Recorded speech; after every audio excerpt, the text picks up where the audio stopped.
Hello and welcome. Welcome to the first ever live, or I guess videotaped power rankings. I once again provided the power rankings last week upon a request from a certain GM. Once again, garnered zero response. So as I was previewing some YouTube clips from a while back with me and Mart, I think they're called Mart and Dan Drink. You can look those up on YouTube.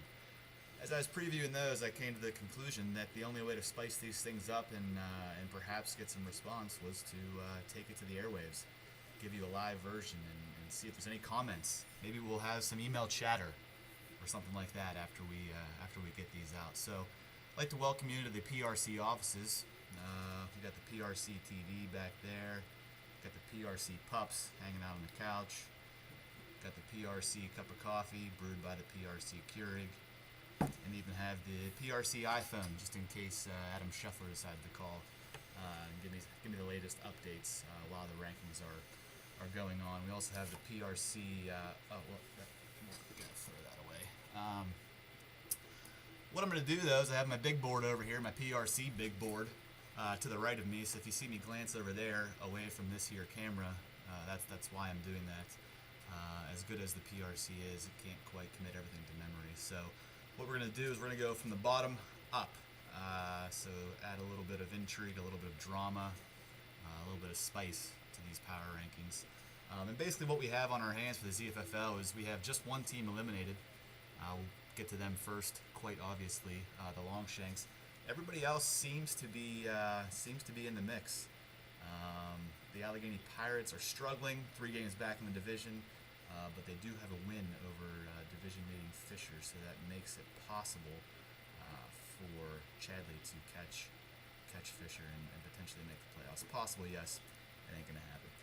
So let's start with the rankings. We actually have we brought back the 13th ranking for this week. I'll get to the cause of that in a bit. Previously, the 13th ranking was reserved for the Screaming Eagles and GM Mark Weimer, but he's having a hell of a year, so it's tough to put him anywhere near that spot. So this week's 13th ranking goes to the Longshanks, sitting there at 2-9, an 8-game losing streak, and in the battle of Big Johnsons last week came up just a bit short. So we find the Longshanks down at 13. Pretty much could start to get ready for the captain's seat at next year's draft. I have no doubt that GM Mort will rebound and bring back a solid squad. Tough year, losing Drew Brees, and just hasn't been able to get it going since starting out at 2-1. At number 12, we do have the Allegheny Pirates. Like I said, still in the mix, but not really. When you look at this team, it's not good. It's one of the worst I've ever seen in my many PRC days. The problem with that is he does happen to play Drive One Home this week, so hopefully those comments don't come back to bite DOH and GM Dan Binder, who of course are a completely separate entity from the PRC. At number 11, we have the Pea Stains. The Pea Stains kind of up and down, hanging in there. Only a game back, I believe, in the Central, but they appear to have something against Redheads. Have yet to start Andy Dalton, and when you look back through the many weeks, which the PRC obviously has access to, you will find that there's only been 2 total weeks where Cam Newton has outscored Andy Dalton. Yet Andy Dalton remains on the bench. Could be too little too late, although he can still catch the Commish and the Screaming Eagles in the Central Division and potentially take that title. Also still alive for the wild card. At 10, we come in with Special K, who got fissured last week. As you may know, the PRC is a sibling, or has a close relationship with General Manager KB. So he was watching the games with him or texting back and forth. I really can't remember. I was in an alcoholic daze. But it just seemed that Fisher just couldn't help but score points. Special K did come in with 63, about the league average, but once again went down. Sits a few games back in the very difficult ZFFL North. Does have a big game against the current wildcard contender Evil Krauts this week.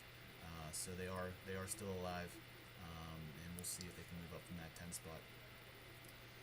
At number 9, we have the Irishman, SIRW. Got a big week out of their defense and kicker, which was two of the most coveted positions at the draft, if you'll remember, as he sat in that plush leather chair and wrote up his 6-player draft board, which has come back to haunt him a bit with the depth, but the D and the kicker did come through. I have some sort of note here that I really can't read. Something about not that. Oh, 2 receivers. His 2 receivers are barely cracking the top 100, and I couldn't even find the running backs. So unless that D and kicker, and I'm talking about the 49ers and David Akers, can continue to come through with Robert Griffin, I see it very difficult for the Irishman to stay in the mix, get that wild card, or potentially overtake Bang Biscuit for the title. So sadly, now that GM Schaefer is back to drafting, he is going to be back to being out of the playoffs, it would appear. At number 8, we have the Blue Devils. A bit of a curse going on there, as last week in the written PDF version of the power rankings, the PRC had noted that they were one of 2 teams that had not scored under 60 points. Well, in week, I guess it was 11 this past week, they scored 59. They lost. They have some injuries at wide receiver, so they're going to have to lean on Arian Foster and Richardson to keep pace with Jeff Fisher and perhaps drive one home in the ZFFL South. I will note, and he'll certainly appreciate this, GM Skip, is that through the PRC's calculations, it can be noted that the Blue Devils have the lowest standard deviation of points. For those of you marketing majors out there, that means that he is the most consistent, if you will, never varying between about, I think, 10 to 12 points. So that'll keep him in those ball games, but with the high-powered 90-plus points that we keep seeing from Bang Biscuit, Jeff Fisher, and some other teams, I'm not sure that the skipper has the firepower to hang in there, but we will see. Number 7 comes in with the Eagle Krauts. Perhaps should be higher, 7 wins, leading the wild card race, still alive for the ZFFL North, but probably the only team in America not to start Aaron Rodgers last week. It ended up working out rather well with Matt Schaub going ballistic. We're not real sure what's going on, if that was a mistake, if that was a calculated choice. I don't think it was a very good calculated choice, but it did turn out to be quite all right for Michael over there in Germany. So keep him here at 7. He maybe should be higher, but with the lack of direction coming from the GM offices at the Eagle Krauts, I have to keep him down at 7. Number 6, of course, is perhaps the hottest team in the ZFFL.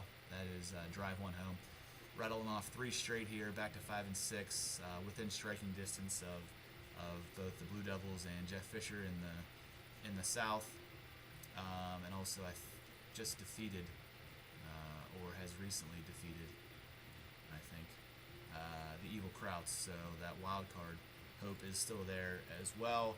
And if I were to be the all-knowing prophetic PRC that I am, I would venture to guess there will be yet one more trade out of GM Daniel Binder to strengthen DOH and make that playoff push. Number 5, we have the Screaming Eagles. I have them there listed below Little Bastards still, even though the Bastards lost in week 11. Screaming Eagles won. Just not enough just yet to put them at 4. Big day out of the Pats D, 36 of the 55 points coming from the New England Patriots. So we're going to keep the Screaming Eagles at 5 and see if they can overtake the Bastards. Number 4, of course, is the Little Bastards. I don't really have anything written for the commish here. A lot of low output from the commish. This number 4 ranking I don't feel overly good about. I'm not sure that they'll stay there. I don't know that they'll be able to hold off the Screaming Eagles or perhaps the Pea-Stains to keep that division lead, but we will see. Number 3, and this is kind of why we had the 13th ranking for the Longshanks. I mean, they're bad. They're pretty bad. They probably deserve 13, but the real reason for 13 was number 3, I just couldn't put anybody there. I think I had the Blue Devils there last week. They lost. Little Bastards at 4, they lost. Screaming Eagles at 5, they won, but I'm still not sure about them. So I left 3 open. I don't think there's any team that can really challenge Jeff Fisher and the Bang Biscuit So for now, we have our first ever vacated spot in the PRC. So number 3 will remain closed until we see what happens in week 12. At number 2, a bit of a shakeup. The Bang Biscuit comes down to number 2. So we will have a new number 1. If you've been following along for the last 10 minutes and 15 seconds, you probably can figure out who that is. But the Bang Biscuit will be at 2. Reason there is a big injury to Gronkowski. A lot of the offense from the Bang Biscuit comes from Big Gronk. Luckily, GM Mitch should be able to relate to and help with the rehabilitation of sore forearms. I think this actually has been a reoccurring issue for the GM himself. So we'll see if he can get him back to health, get him in there for the playoffs, and see if he can take his first ever title. So that leaves Jeff Fisher, number 1. The guy, like I said in the Olympiads ranking, just keeps scoring points. AJ Green, Vincent Jackson, Matt Ryan had a bit of an off day. If we were penalized for interceptions, it could have been a problem. But we're not. Therefore, Fisher scored over 60 again. He's always seemed to be in the 80s and 90s. So he'll remain number 1 and look to stand tall. See what I did there? In the ZFFL South. But I wouldn't count Drive One Home out of it just yet. As you'll recall, Drive One Home tracked down Jeff Fisher in the last 2 or 3 weeks last year to secure the wild card and enter the ZFFL playoffs once again for Drive One Home. So that's it. That's 1 through 13 with no 3. You do the math. Maybe next week we'll have a 3. Not real sure. Maybe we'll have some comments even on this video, and we'll see if we'll do it again next week. That must be Scheffler right now. Okay, that about does it. 11 minutes, 50 seconds. Hope you enjoy. See ya.